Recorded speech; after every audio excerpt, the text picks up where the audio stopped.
with what attitude, with what expectation should you open up a Torah? Very sadly, the expectation has become, for whatever reasons, the expectation has become bad news. What am I going to read here? A lot of bad news. In fact, right at the beginning, before anything else happens, Adam and Chava sin. They blow it. They mess up. That's how it begins, and it goes downhill from there. Then Cain kills Hevel. Then the whole generation is so corrupt, or 10 generations actually. A whole millennium of people are absolutely corrupt, and they have to be wiped off the face of the earth. Doing well so far? It's like God started an experiment and it went really bad. And then it just goes on and on. God performs miracles. We complain. Notice that after the splitting of the sea, the Jews are so grateful. Everybody's in such a good mood. They sing this beautiful song, Oz Yashir Moshe. Beautiful. And they're thanking God, and they're praising God, and they're glorifying God. And the very next sentence is, and then the people complained because there was no water. Not even stopping to catch your breath. Let's enjoy the good news for a minute. No, the next sentence. And the people complained. And it just goes on like that throughout the entire Torah. That's kind of the mindset that we're living with. As a result, we're under the impression that every time God says anything, he's probably angry, and he's probably going to punish us. Because that's the whole story of the Bible.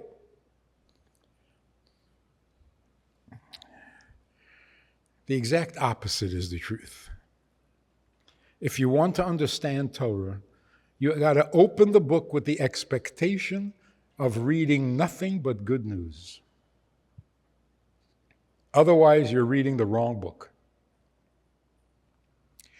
The entire Torah is one long, detailed description of how goodness always prevails. So let's go back and check again. Cain kills Hevel. Cain kills Abel. Do you remember the conversation between Cain and God?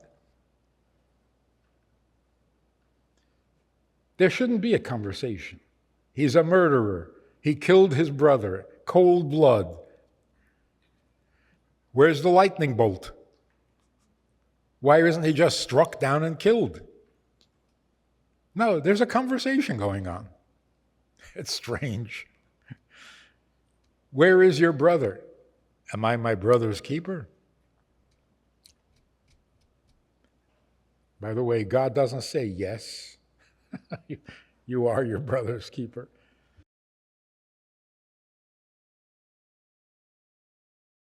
And then Cain says, I got a real problem because now any place I go, people will just kill me on the spot. God says, no, I'll give you a sign. They won't kill you on the spot. What's going on here?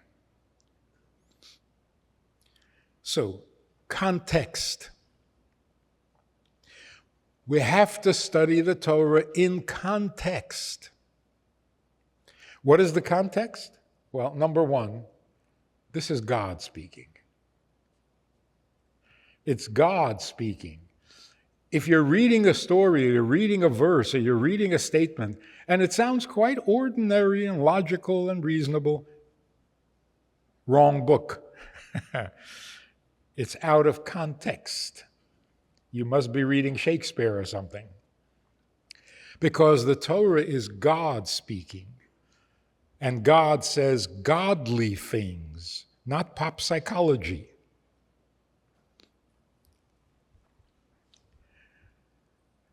Cain kills Abel. Oh, he's a murderer. No, context. No one ever died before. No one was ever killed before. You can't just call him a murderer like the guy in the headlines of yesterday's newspaper. Different context. So we have to understand the stories, the Torah, in its context. What does it mean, Cain kills Abel? Over what? For what? Well, he was jealous. That's it. This doesn't deserve to be in the Bible. Some guy killed his brother. Who cares? Why is it in the Bible? So he was a murderer. So he was out of control.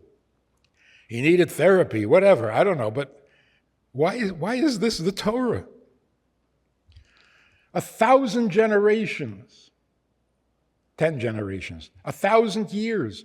People were corrupt. They were absolutely terrible. And God said, I regret making them. I'm going to wipe them out.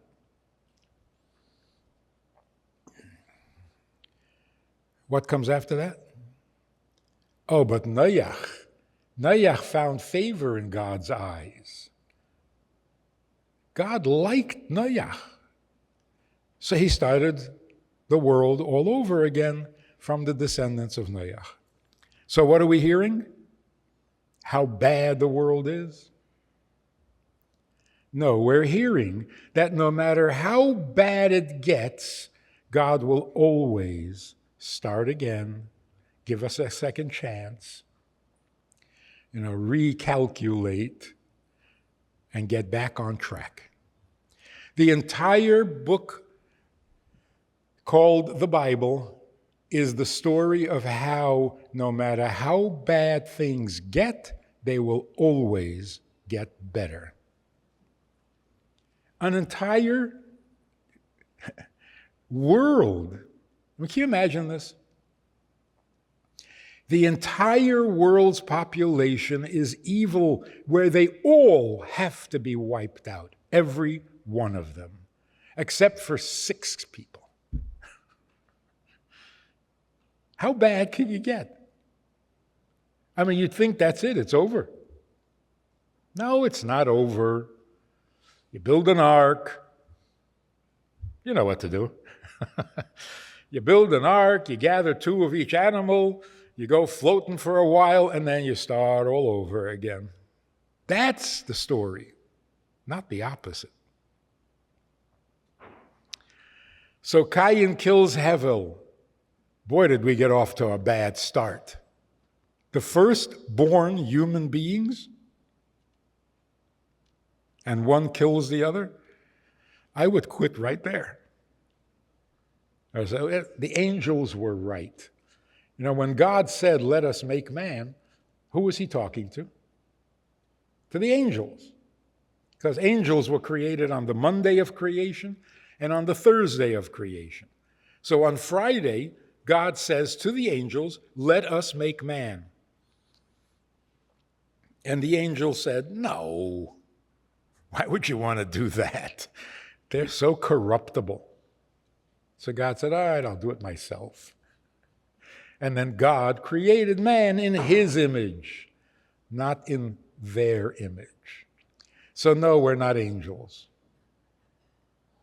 But, it sounds like the angels were right. See? Told you not to start up with them. They're just bad news. But that's the entire story of the Torah is how indispensable we are, how we will never be wiped out, that the plan, of course, is going to work because true always wins over fact. True? Yes, we're here. We are here. The world has never been that bad again. After the flood, there has never been a time where everyone except for 6 people was evil. Never again. So things did get better. And things are getting better all the time. It doesn't make it to the news because the news is dedicated to bad news, whether it happened or not. So when we say bad news and fake news, we're talking the same thing. The bad is so exaggerated that it's fake. Because, if it bleeds, it leads. Well, the more it bleeds, the more it leads. So it's always exaggerated. It's always fake. The world is not getting worse day by day. It is getting better day by day. That's Judaism 101. That's the Torah.